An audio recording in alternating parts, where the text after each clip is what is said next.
Hey, we are live, I think. As usual, I'm going to spend the first 10 to 15 seconds saying, am I live? Can you hear me? Can you see us? If you can, just say hi and let us know where you're calling in from. I'm here in Brooklyn. And I'm here in Detroit. Is it really Detroit? Or is there more to the story? That's the thing is I'm between Ann Arbor and Detroit. I'm equal distance between, but people know Detroit versus like the town I live in, which is Ypsilanti. So it's a lot easier to be like, I'm from Detroit. So yeah. I hear you. Cool, cool. All right. So yeah, if you can hear us and see us, let us know where you're dialing in from. Want to make sure that we're set up for success here. Mhm. And you're going to hear some kids in the background. Cool. All right. We got Elmira from Atlanta dialing in. Elmira, we got actually if you have a chance, check out her profile. She has a really great system for you to plan essentially your life, what Oh, you want to ascend to, but also blocking off the time and finances involved with achieving it. So please go to her link. wow. If you want to put it in the chat, actually, I think that'll be valuable. I've been going back and forth with her all day in regards to that. So I thought it Wow. was pretty cool. That's amazing. Cool. Yeah, yeah, yeah. And it's actually aligned with what we're talking about today. So it's Mhm. pretty good timing. So we got Alfred here, we got Laquan, we got Cynthia, we got Eric from LA, we got Bogdan all the way from Barcelona. Bogdan, good to see you. Um, I saw some people skateboarding the other day, and I thought one of them was Bogdan because that's his thing. He actually rode his bike as well from, I believe, LA to New York. So he's Whoa. yeah.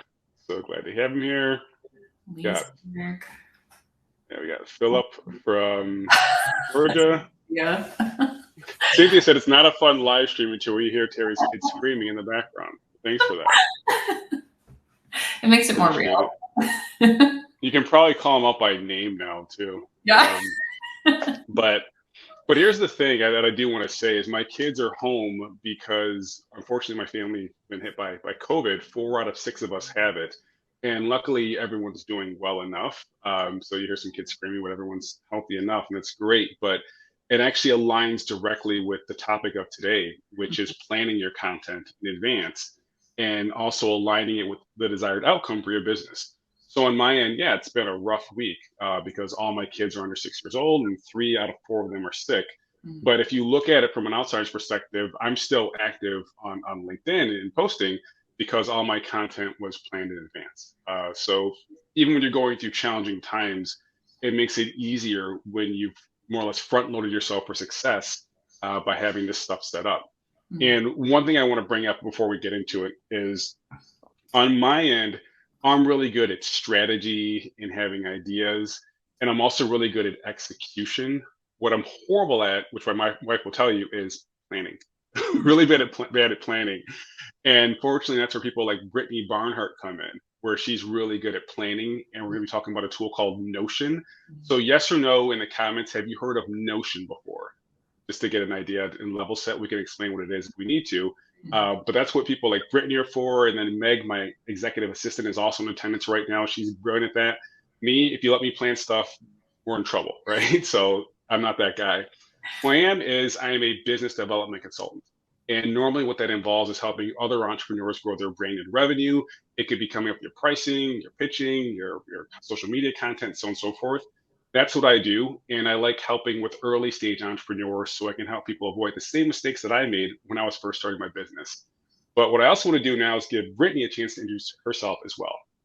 Hello, everybody. I'm Brittany Barnhart, and my business is Powerhouse Brand Studio, and I help entrepreneurs build brands that actually attract and convert customers. And so a lot of that comes down to developing their brand and business strategy, and then actually like developing those things and developing the missing pieces, whether that be their email marketing, opt-ins, services, content marketing, things like that, to make sure that their business is running as they want it to. And I think Brittany, she goes by B, by the way. She's part of a new wave of branding experts who traditionally would have done logos and look and feel stuff and are now closing the loop and making sure that you're building your business as well as your brand. So look for more of that to happen because with tools like Canva out there, I mean, I'm not saying it's the same, but we can all get like a logo or a nice PDF or whatever. So with Brittany, people like her realizing, look, to increase my value, I have to say, look, it's not just here to look pretty, it's to be functional and Mhm. actually back into business outcomes. Mhm. And again, that's the goal of today. We're going to talk about, first of all, where do you get ideas for content? And I'm going to take that part. And then the part that I'm horrible at is how do you actually plan content? We're going to hand it over to Brittany for that. Mhm. And then often what happens is you'll have all this content, you're getting likes, you're getting shares and all this stuff, but it does not map back to any real business goal, or you'll feel like you're just going through the motions because you're not growing.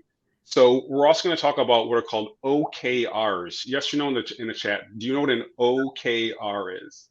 And I'll just give you a hint. It's a way for you to plan your goals, normally for a short period of time, around a quarter or so.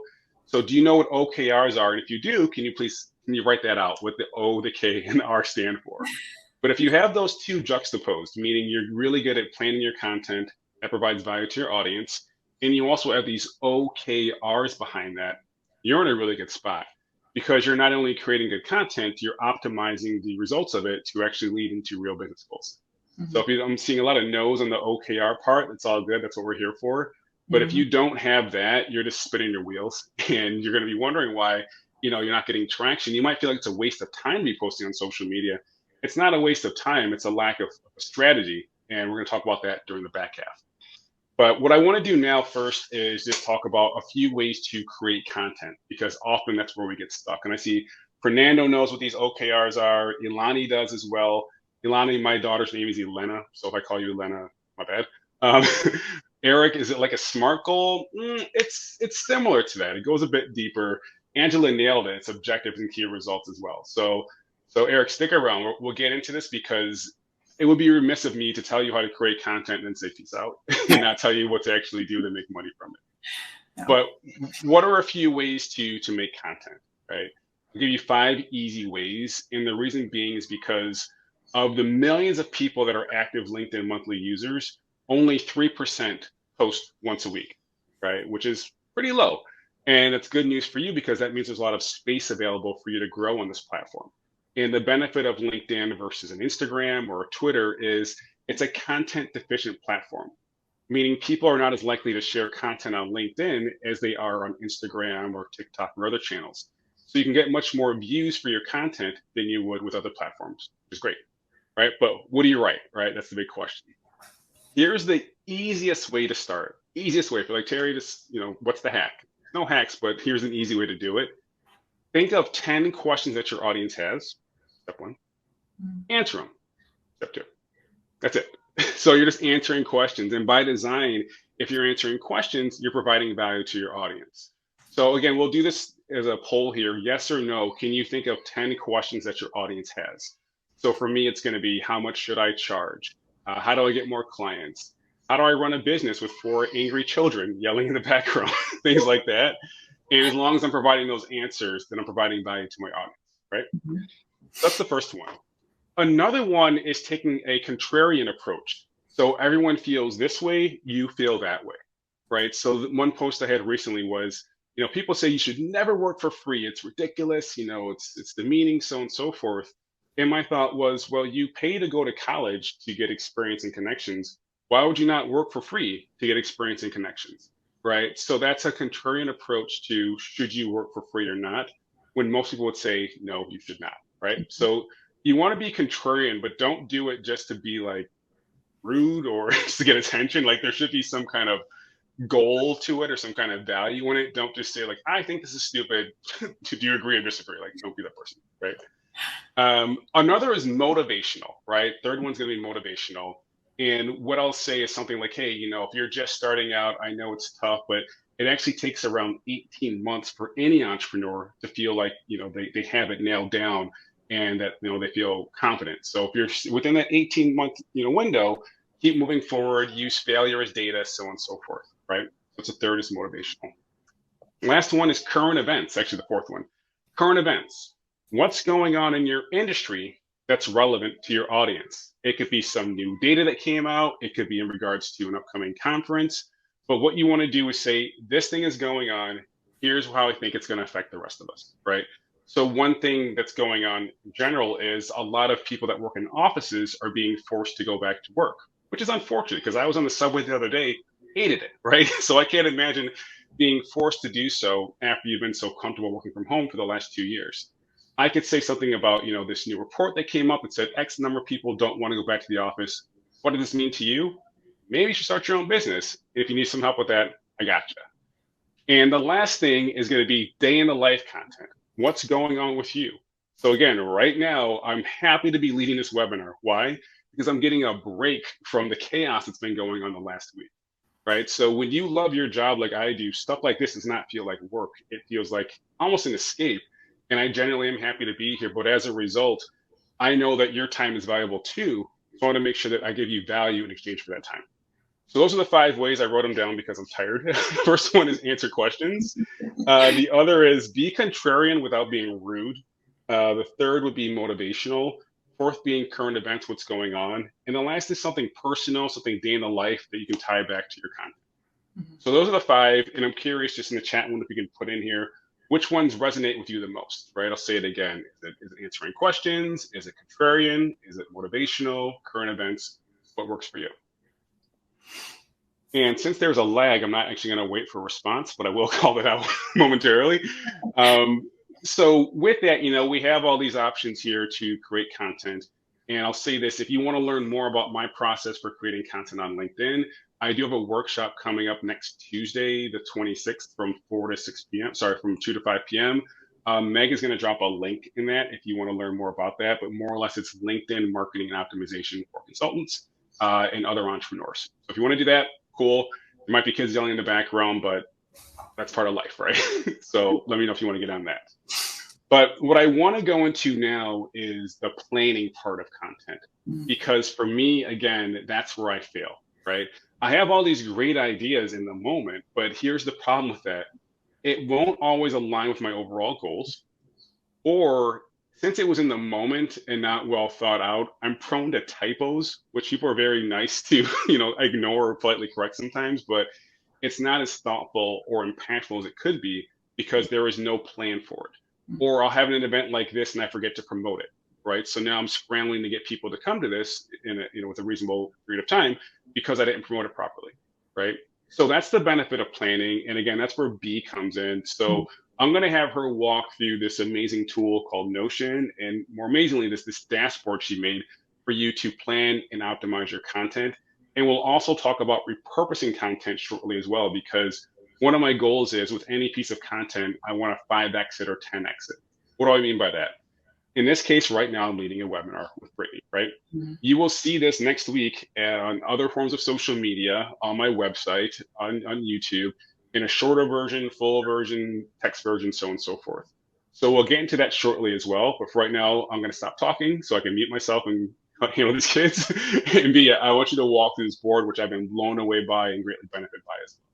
Yeah, thank you. So I'll walk through it real quick or shortly, but I ended up started using Notion a couple of years ago. I've used, try to use Google Drive for everything. I've used Asana, ClickUp, just so many Trello, so many platforms to kind of manage my business and create content. And I was having such a hard time actually finding a flow of like what actually worked. Everything felt too strict and didn't flow the way that I wanted it to. And so what I've loved about Notion is I've been able to really kind of customize my process and build a board out that works perfect for what I need it to. And so I'm going to start sharing my screen and we'll walk through this marketing dashboard that I have created. So here we have our marketing dashboard. And so what we're looking at is kind of an overview of all of your content creation. And so this can be content marketing. This can be any sort of lead generation that you want to focus on, anything to promote your business. And so with all of my templates, I always provide a Loom training that you can watch on your own time to make sure that you're optimizing the template as much as possible. But from here, what we're looking at is on the left-hand side, I've created a couple of different dashboards for you because I find it really important to make sure that we have access to your brand assets, growth and analytics. And so kind of setting those quarterly or yearly goals for your content, and then kind of a database where you can compile caption formulas, hooks, anything that can help you create content faster. From there, what we're looking at is a content brain dump. And so I don't know about you, but I personally, you have those shower thoughts, or when you're taking a walk in the middle of the day, there's all these thoughts that kind of come up during that white space that you might have during your day. And so at that time, I like to utilize this particular page just to brain dump all of my content in this. And so you'll see I've got a couple of ideas here already. And from there, I can classify it as necessary. So if you have a team, this is really great because you can assign it to particular people in your team, depending on what their role is. We have phase so that we can distinguish what phase each piece of content is in. So we've got research, write, edit, design, and schedule. The repurposing, which is really handy when it comes to this platform. So when you brain dump a piece of content, you can select which platform that you intend for it to go on. And then long term, if you wanted to, if you're having one of those days where, maybe you don't have any content planned, but you want to post something, you can go back and see what hasn't been posted on that particular platform. From there, we've got these pillars. And so kind of going back to what Terry was saying, these pillars could be, the contrarian approach. It could be motivational, it could be current events, so that it can help you distinguish what the goal of that piece of content is. And then from there, we've got a due date, which is like what day you're actually going to sit down and do that thing. And then we have a post date. So kind of making sure that you have your, when you know that you'll be posting that content. And then another thing that I like to add in is like a goal, like, do I want to entertain people? Do I want to educate them? Is it for lead generation? Anything like that. So this is just kind of the brain dump here. And then from there, we can just have an overview based on platform. So if you want to see an overview of what's going where and when, we can take a look at the calendar, when you've actually posted things. And what's really great is you can drag and drop as necessary if you kind of like to operate in that way. The phases that things are in, who it's assigned to, or the pillar. And so I spend a lot of time in the platform and in the phase section, just because it's really helpful for me to see, like, what are things that I need to actually stop and research? What do I need to write? What needs to be edited, designed, and things like that. And then same with the platforms, so now we're looking at all these different platforms that you might be utilizing. And then from there, you can see which type of content that you want to repurpose on any other given day. So that is the overarching kind of marketing dashboard. And I'm going to stop sharing and see what questions folks might have regarding that template. Yeah, two things I want to bring up. First of all, if you have any questions, please do ask. But two things I want to bring up. First of all is the ability to filter by goal is so important, because what I found sometimes is people are just posting with no goal of actually generating leads or anything transactional, and they're wondering why their content isn't working. It's like, well, they've never said, hey, sign up for my email list, download this lead magnet, attend this event, so on and so forth. And at least around 20% of your content should be more transactional, some kind of direct response. Mm-hmm. But at the same time, if you go through that filter and realize, like, well, 80% of my content saying click here, buy now, that's why no one's checking for you, because you're too transactional. So it helps. And you can also see how you're spreading out different types of content from week to week, day to day, so on and so forth. And I think another benefit of that is getting data on it and seeing what's working and what's not working. Now, one thing you touched upon, and we just have to reiterate, is repurposing, right? I'm busy, you're busy, we all have stuff to do. So when you create a piece of content, you should intuitively be thinking, how can I turn this into more content? So if you're doing a video, how can it become a blog? If you're doing a blog, how can it become a social media post? And you can start borrowing from yourself to see what's successful. And then at the same time, using this counter you have, you can go back 3 months ago and see, hey, what worked well in the past and what can I use now, as opposed to kind of come up with new ideas all the time. Because I'm sure you've heard this before, but you're really the only one who remembers your posts, right? I mean, that's how it goes. I mean, I got caught once with that, because like I'm not going to go into the details, but someone's like, didn't you post this like 5 months ago? And I'm like, thanks for following. I was like, whatever, but it didn't like boo me. So this is what you need if you're like, hey, I want to grow my personal brand. I want to get more followers. I want to get more business. I want to get more inbound leads. You have to commit to this stuff because everyone I know that is successful, they have some kind of plan in place. Mhm. And maybe every day you don't go with what was scheduled, but you always have something scheduled in case you don't. And that's the benefit that comes from it. Yeah, absolutely. And then I forgot to mention it, but I'm sure Meg will kind of drop in the chat where to actually grab this template if people want to start using it. It's currently on my Gumroad, so. Yeah, I should mention that. So if you want to buy this, she has this already ready for you. And there's instructional videos on how to use Notion and this template specifically. So if this sounds good, go for it. If you want to recreate it yourself, go for that too. I failed miserably, which is why I just got it from her. But yeah, that's the benefit of having an expert set this stuff up for you and a tool like Notion that's so flexible. Mhm. But let's go ahead and get some questions here. This one's from Walter. And Walter Gaynor II, you should follow him too. He makes some amazing content. He has these really good lives too that are just very well produced and engaging. So check out Walter. Oh, wow. His question is, when you have something to repurpose, do you create a new task or just keep using the same task and just edit it? For my process, I tend to like to just kind of keep it as is. I don't like to kind of add more tasks than necessary because I find it overwhelming. And so I'll just kind of go back and see when I posted that piece of content on that platform and kind of do that drag and drop feature again that you saw on that calendar and go from there. But if you're somebody that kind of likes to create a new task and organize it in that way, it could be beneficial to kind of create a new task. And what's great about Notion is if you were to create a new task, you could link to that old board. And so you can kind of create this fluidity between what you've already posted on a particular platform and the new task that you're creating for repurposing that content. Awesome, thanks. Another question here from Jamila, and she's saying, what was the goal area examples? So when you had that drop down goals, it could be educational, they could be, I don't remember the rest of them, but can you give the examples that you provided, and maybe there's other ones that she might want to use as well? Yeah, so the ones that I ended up sharing were, let me go back here.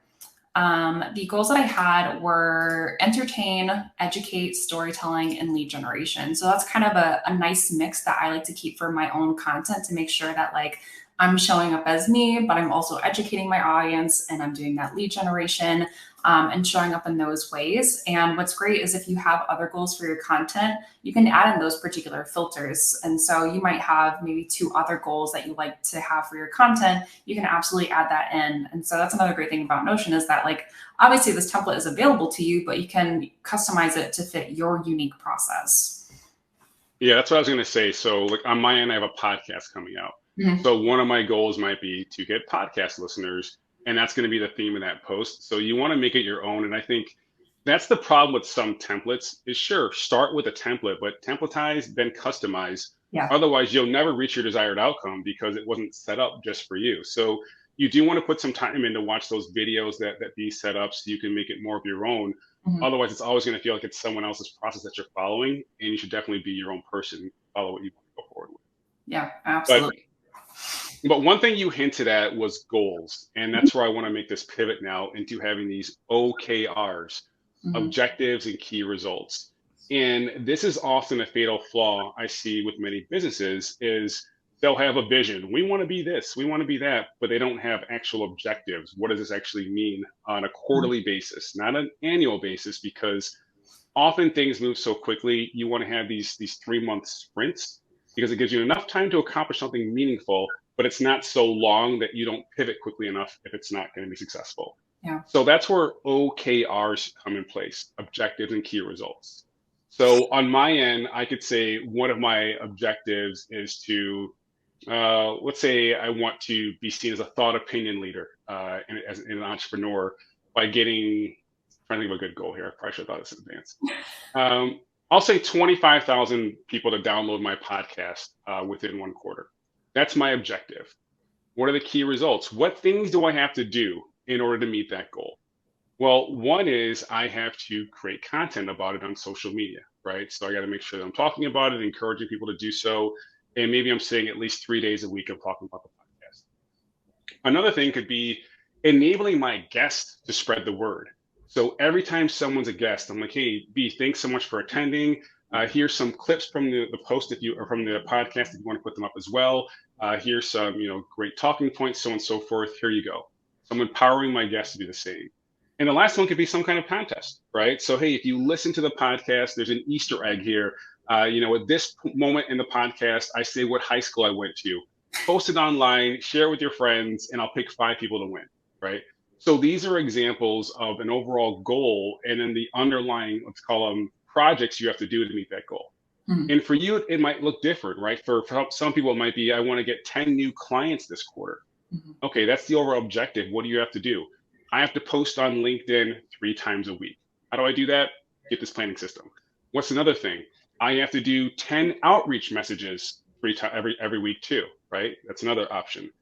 Another option could be I want to land 5 speaking opportunities. Therefore, I'm on stage, everyone's listening to me, and as a result, I'll get inbound leads. So again, the objective is to get X number of new clients, but these are the actual key results you would have to achieve in order to do that. And if you write your key results correctly, if you achieve these key results, you'll hit your objective as well. That's the way to do it. Mhm. How'd I do, B? Does that sound good? Yeah, absolutely. I often kind of will go into this in the template, but I often like to take it just a little bit step further, because I found that, like, in my own stuff and then in the work that I do with my clients who are doing all this business development, the key results are helpful, but it's sometimes those can feel still like big milestones, that they're almost too big. And so what I've done is kind of created, I like to identify 3 to 5 tasks that need to be completed in order to kind of reach that key result on the way to that overarching objective. So it feels a little bit more tangible, or there's smaller steps, and to feel like you're making progress towards that objective. But yeah, so that's how I generally do my OKRs. Yeah, like I said, I'm not good at the planning part. So I'm like, step 1, 45,000 downloads. Step 2, it's like, skip all that stuff. But yeah, that's the thing. That's what you want to do. And I'll reiterate what you said just for clarity. So first of all, yes, have an objective. And again, it could be 10 new clients. Then your 3 key results. One key result could be doing outreach every week on LinkedIn. But under that might be a subtask, which is writing the script for you to do outreach. It could be having something to give away when you do outreach, a lead magnet. And the third could be a process for engaging with the person before you even do outreach. Yep. So it does get pretty interesting. There's a question here from Fernando saying, how granular should the key results be? Should they be something that takes X amount of time? Well, first of all, good question. The OKRs should be a 90-day sprint. So all of this stuff should be done within 1 quarter. In regards to the key results, so they have to fit into that constraint. But I think the question within the question is, you could also have them be sequential, like key result 1 happens, so I can do 2, 2 must happen, so I can do 3, so on and so forth. Yeah. But as long as they all happen within this 90-day period, you're good to go. Absolutely. All right, so how do we actually plan this stuff? Because I obviously need help. Can you show us what that looks like within this amazing Notion board? Yeah, so a lot of what I'm going to show you is a piece of what I do for my clients. And so kind of building those brands that actually attract and convert clients and customers. We always need to make sure that we have those OKRs set and are able to track our progress, assign tasks to your team, anything like that. So I built out, yet again, another Notion board, but let me share my screen and walk you through it. Yeah. And just before you do that, Ilani made a really good point. If you have more than 5 key results, you probably have more than 1 objective, and that's fine, because I normally have 3 objectives per quarter, right? Otherwise, it's like, oh, I'm just gonna do this one thing and then just like do CrossFit after that. Like, you can have more than 1 big objective. So again, 3 objectives that have 3 key results. Maybe each key result has 3 subtasks underneath them. And you might be thinking, gosh, Terry, that sounds like it's gonna take a while to plan. Good, you're planning a quarter. Take a couple weeks to do it. Like don't rush to plan, but I feel like that happens way too much. We rush to plan because like, oh, I want to be doing stuff. But if you're more present with the planning and put in more meaningful plans, the doing is going to be much more effective, right? So I know what it feels like to just want to get to the doing part, but if you just sit and just focus first, everything that you do will be much more impactful. And we have another question here. Let's just answer this one. It's also from Jamelia again. Question: if you're just beginning and don't know how to start to show or present yourself, what do you do more or less? So what I would say is two things. If you're just beginning, realize it's a learning process, right? You're going to try one form of content, you're going to try another. You're going to find that some stuff works better for you and your audience, and then stop doing the stuff that doesn't. But if you learn to see your initial activities as an experiment, then you'll never fail, because the point of an experiment is to learn and to optimize from the information you have. But if you're like, here's this new thing and I have to succeed or I'm done, yeah, it's going to feel like you're messing up. But you first of all, you get unlimited shots if you're posting organically. You're not paying for it. But it takes time to find your voice. It takes time to find your audience. It takes time to get in the rhythm of creating content. So I would just start by saying, just forgive yourself for things that hit or miss, and never associate your self-worth with how many likes or shares or comments you're getting on a post, because you're obviously more than that. And right now, what you're doing is just building your voice, right? Another thing I would say is success leaves clues. So I would say find someone who's found success in a similar industry or with a similar audience, who you think has a good, not just personal brand, but character too, right? Because there's personal branding, that's look and feel and templates and stuff. There's character branding. Are you a good person? And I think that's more important than ever. It should have always been in style, but whatever. It's more important now than ever to not just do personal branding, but character branding as well. So success leaves clues. What can you reverse engineer that they're doing, and not steal their style, but more or less not reinvent the wheel either by trying out some of their approaches, right? So another question from Megan. Would it be possible to share a master list of all Brittany's templates in addition to each one she's going over today? I don't know. Yeah, so Meg will drop a link. So I have 3 different templates that I have available for you guys to grab. The 2 that I'm going over today is the content marketing dashboard. We're also going over the OKR template, and then I also have a daily and weekly planner if you want something that's a little bit more granular, need something to kind of hold yourself accountable day to day, week to week with your business development and client work. But that link will be dropped in the chat whenever Meg drops it. So cool, awesome. And yeah, keep the questions coming, because we want to keep this organic. But I'll let you share that board now, because I'm sure there'll be more questions from there as well. For sure. Awesome. All right. So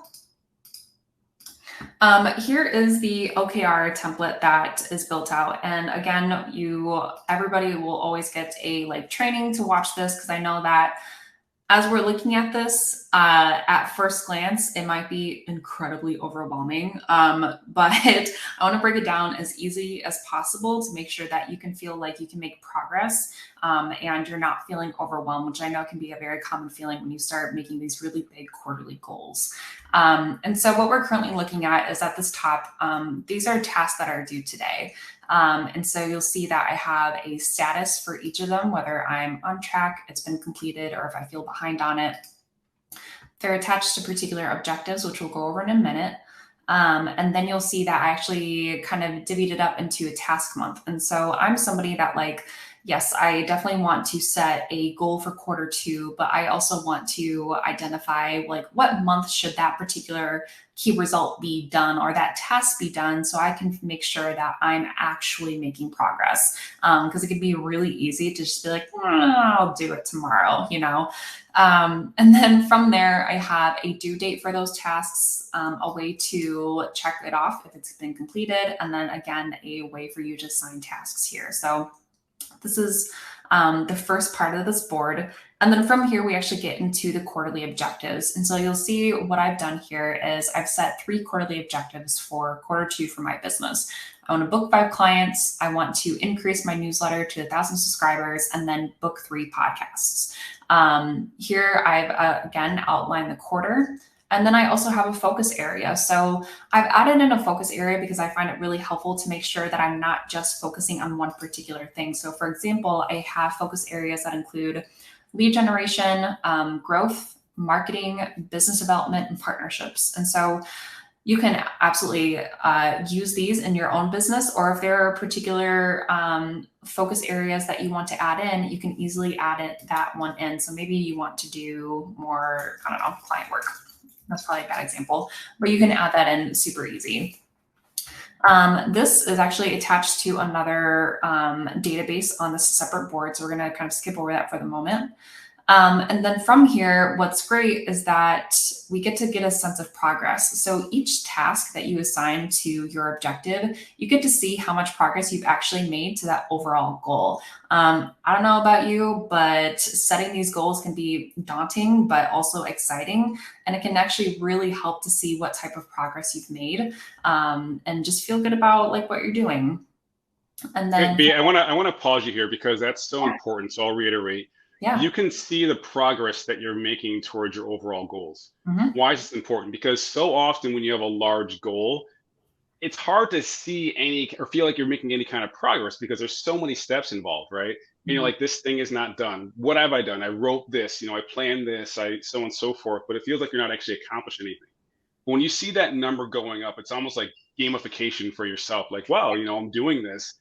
And maybe you set a reward. Hey, once I get to 25%, I'll do this. Once I get to 50, I'll do this. 75, so on and so forth.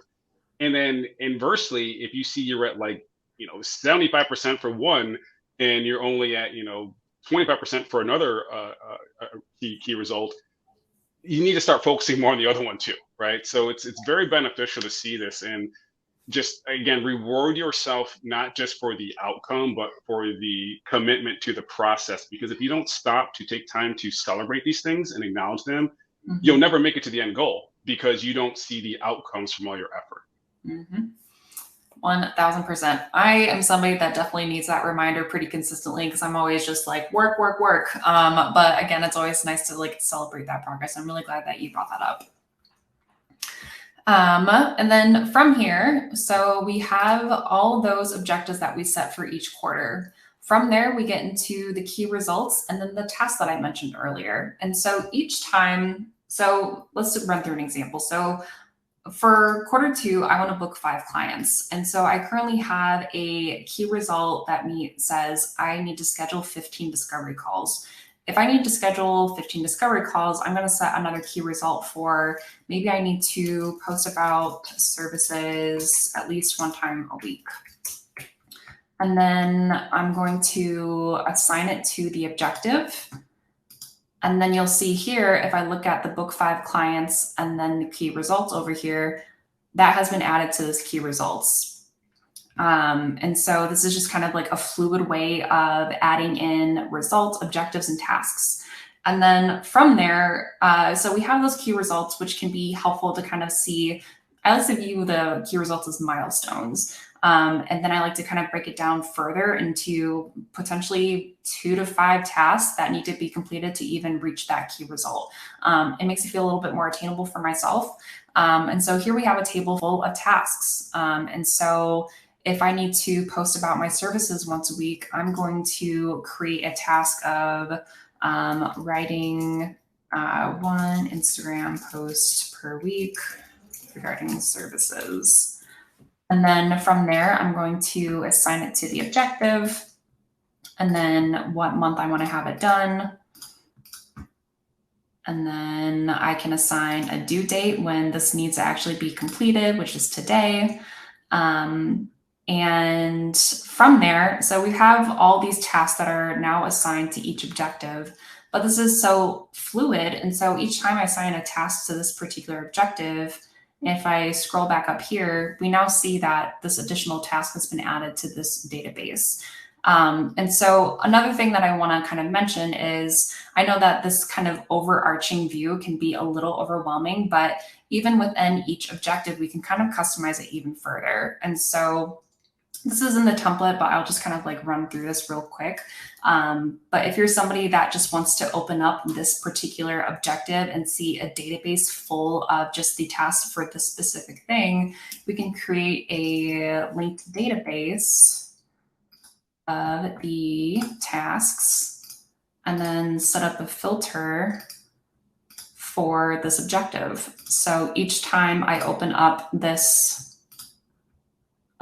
quarterly objective, I'm only seeing the tasks that are associated with this particular thing. And so this is how I like to set those OKRs every quarter so that I have a really good grasp on what's actually due today, what progress I'm making, what things need to happen on the way there, and then tasks that are due on a day-to-day basis to accomplish those goals. Awesome. Thanks for that. And I want to pause just to get feedback from the audience. What do you think about this tool? Does it sound interesting? Would it help you? Just want to get your general thoughts. And then during the interim, one thing I like about this is because this is something that B was doing for herself and her clients.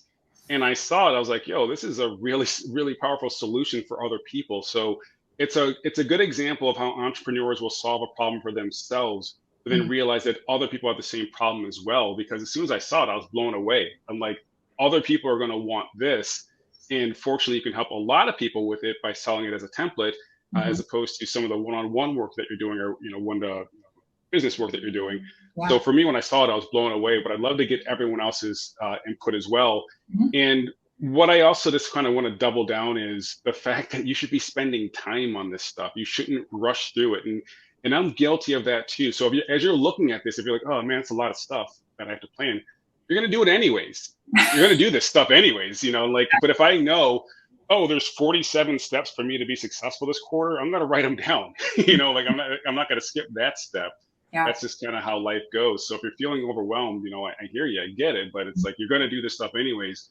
You might as well make sure that all your actions are aligned with a defined goal. And again, the benefit of going through the system is, she has these videos that'll help you set it up just for yourself. So if you're feeling overwhelmed, I get it. I don't want to do this stuff sometimes either. But I also, when I wake up, often I'll get up around like 4:30 in the morning to get some work done before my kids get up. And when you're up at 4:30 in the morning, you know what you want to do? The most important stuff. Yeah. So if you already have this planned out in front of you, you're just off to the races. You're not just staring out the window thinking about life. You're getting work done. Yeah, I'll say for myself, I've been in business for like 7 years, actually, this coming May. But the most progress that I've seen has been in the last 2 years when I've started implementing doing this type of process, because I was holding myself accountable and actually doubling down on, what do I actually want to achieve this quarter? How am I going to actually make progress, instead of kind of getting lost in the day-to-day, which I think can be a really easy thing to kind of get into the habit of like, oh, I have to work in my business, And so having this template and really kind of dedicating 30 minutes or an hour a week or whatever that looks like for you to setting these OKRs can really help you actually make progress and work on your business so that you're not feeling stuck or lost. So that's how I like to do it. Yeah, I hear you. And one thing I want to also mention is you can also use this for your personal life. And that's what I was going back to earlier. If you go to, again, it's Amira, her profile, and I'm going to ask Meg to put a link in there to her profile. She was talking about how we can have more or less OKRs, not just for our business life, but our personal life as well. And I always like to quote this from Dr. Michael Gervais. As humans, there's only 3 things we can train. Okay? We can train our craft, meaning our business. We can train our body, and we can train our mind. But unfortunately, we spend a disproportionate amount of time on the first 2, meaning our craft and our body, and not nearly enough on the last one, meaning our mind. So if you want to, you can make that an objective, right? My objective is to do X, Y, Z. It's to meditate more. It's to be more present, whatever it is. And to say, am I meditating enough? Am I, getting enough white space, whatever it is. So it's not just a business. It's you designing a life based on what your desired outcome is. But we got a lot of questions here, so I'm going to stop preaching about stuff people didn't ask anything about. The first question is there a learning curve to using Notion? There can be. It definitely depends on kind of your comfort level with the platforms that you might be using now. And so, if maybe you're a Trello user, getting into Notion, it might be a little overwhelming. And so the clients that I have onboarded into Notion, I always include, again, those tutorial videos. And so I think a part of when you get into Notion, you have that video to watch how it actually operates and how you can kind of customize it. It gets a lot easier. But if you're kind of going in blind and just like starting from scratch, it can be overwhelming. When I first started using the platform, maybe for like the first year, I was like, I don't know what I'm doing. I'm just going to figure this out. I'm going to keep like revising, making these processes and making it better. And so hopefully having a template to start with will kind of help aid in that learning curve. And then you can customize it even further as you continue to grow. Yeah, there you go. Another question from Nikki, Nikki Estes, I believe. So Nikki, thanks for joining. She's saying, we use Asana for this kind of organization. How would you compare that to Notion? So for Notion, I I'm a huge fan, obviously, this is what we're talking about, of Notion because it's so customizable. And so when I used Asana, used it like for a short amount of time, I was really frustrated with how kind of like limiting it felt and just like kind of the experience of planning out any sort of business development tasks, any marketing, everything felt just kind of not together, I guess the best way to say it. And so Notion, you can develop a ton of different templates. So for example, I have templates and automation set up so that every time I get a new client, when they pay their invoice, a new template is created and it has all the tasks that are associated with that particular project just with the click of a button. And same with kind of expanding and building my team. I've got endless templates built out. And so I find that Notion has a bit more flexibility, and that's generally why I use that over Asana. Yeah, and one thing to bring up is you can make Notion look just like Asana if you want. And I think that's a good way to kind of transition to it initially. And then Mhm. on the side, you can start doing some other cool stuff that you can't do in Asana. So if you're kind of, especially if you have a team Mhm. and like, no, we use Asana, it's like, okay, cool. This is Asana, but it's different. You can kind of get by like that. A really good question from Fernando. He's saying, in your experience, does planning and structure pay back and save time, and effort, energy, and cost and execution, as well as improve quality and direction? No, it doesn't. No, I'm joking. Yeah, it does, man. Yeah, I always like to kind of Oh. no, it's good. No, it does, Fernando, because I mean, first of all, it reveals blind spots. Like if you start planning stuff and you're like, oh, I want to do a YouTube video. Oh crap, I don't have an editor. I don't have a thumbnail. Mhm. I don't have a good microphone. Like when you sit down and actually write these things down, all those gotchas come to you in the moment. And what you might also see, Fernando, was like, wow, for me to do this one thing, it's going to take me a lot of effort. Well, heck, I could just do this for less effort and make more money.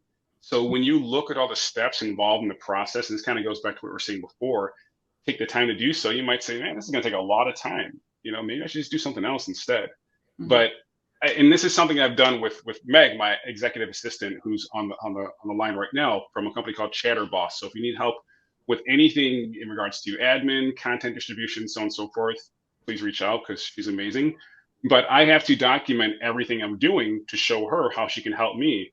And as I'm doing it, I'm like, there's like 10 steps involved in just doing this. Like just this, just me pushing a button. There's 10 steps involved.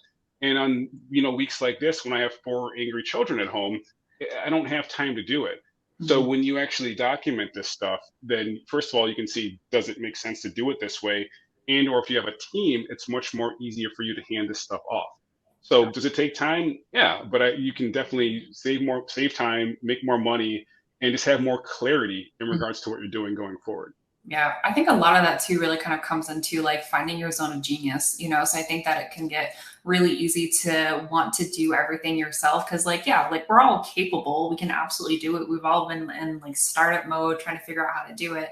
But taking that time to really identify those steps to do this, those 10 steps to actually just hopping on this LinkedIn Live today can really help you maximize your zone of genius. So maybe your time is more valuable when it's spent on like big business development and it doesn't need to be spent on the day-to-day like tasks and organizing and things like that. And so I think as like, entrepreneurs and professionals, it can be so valuable to maximize our time and also work with people that we really enjoy who are really good at those particular things, and kind of share that energy. So Yeah, another benefit of OKRs is some things you want to accomplish, there's a lead time that goes into it. So again, one of the OKRs I mentioned was getting 5 speaking engagements.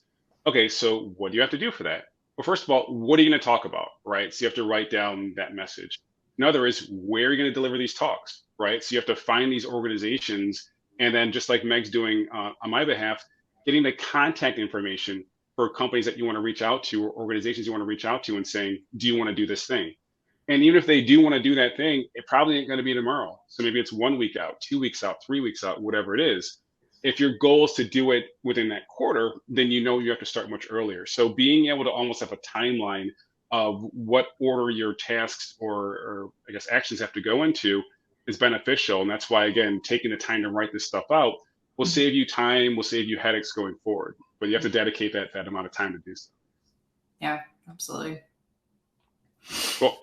All right, so let's get some more questions rolling in here. We got about 10 more minutes, and then I have to go raise small children. So please give me a reason to stay on. What questions do you have for me? What questions do you have for B? It could be about Notion. It could be about OKRs. It could be about planning. Yeah. But I want to make sure that, again, you all get value in exchange for your time. And on my end, again, I keep on going back to it.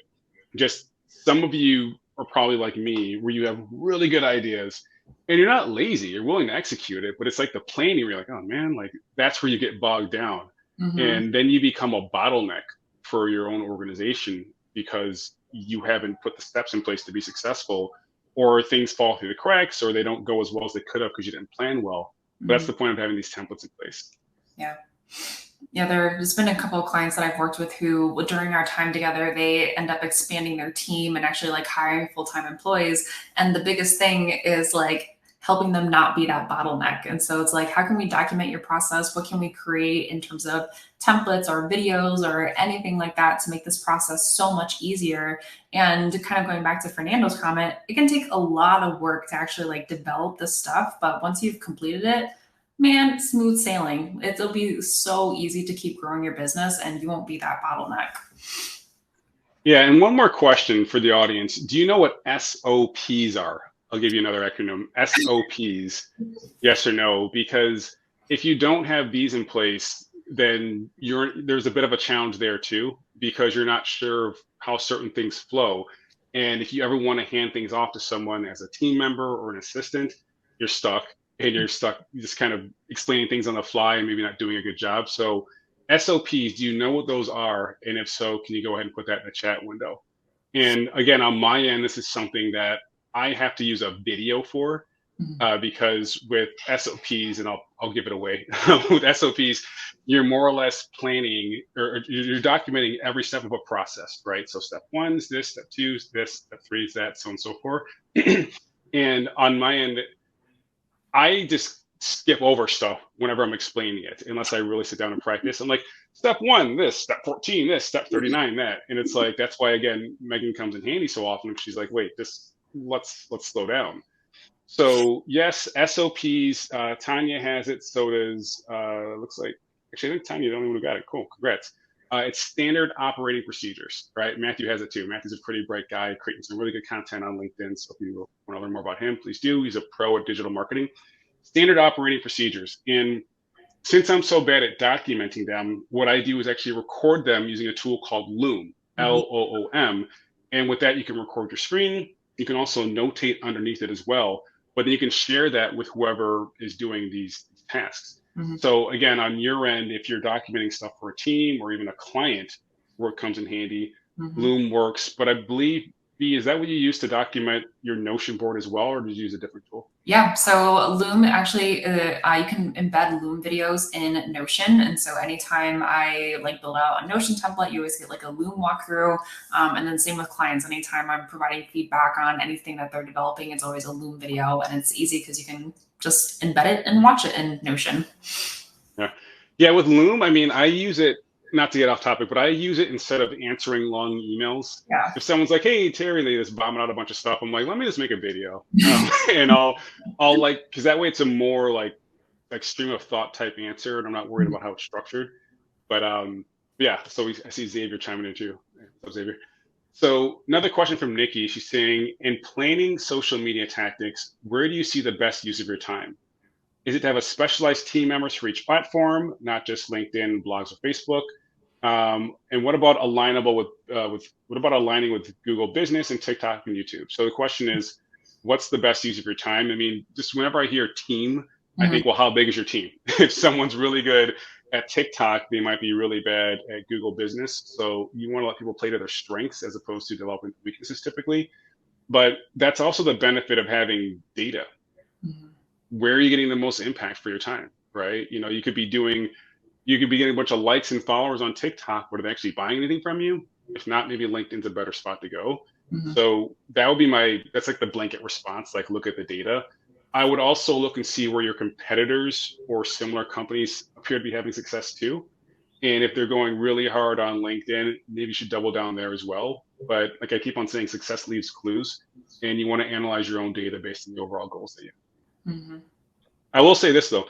I mean, if you have blogs, hell, that's great because blogs can become social media content, but they can also become the script for a video. So going back to repurposing, once you have this, it's almost like there's a hero hub hygiene model that YouTube encourages.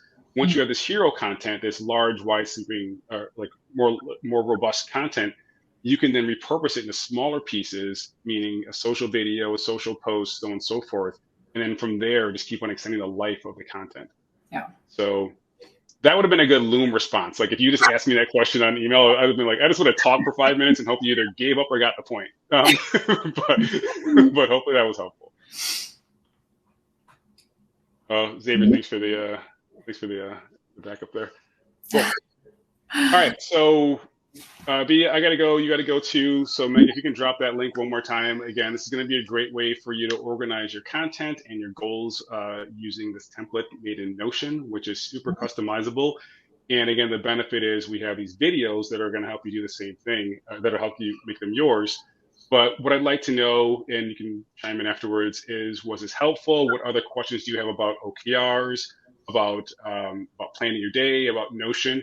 We're going to monitor all the comments because I know people can't watch it live all the time, but I do want to make sure that you get your questions answered. And I might send a video if it's easier. But B, before we take off here, where can people find you? What are you up to? What's the best way to stay in touch? Yeah, the best way to stay in touch is I'm most active on LinkedIn and Instagram, and on both platforms, you can find me at Powerhouse Brand Studio. Make sure to follow me in whichever platform you enjoy. And I'm working on more Notion templates, starting to develop a business development course that will be launching this summer. So lots of good things in the works. So you can find me on Instagram or LinkedIn. Cool. And I'd also say, like, let her know what other templates you'd be interested in.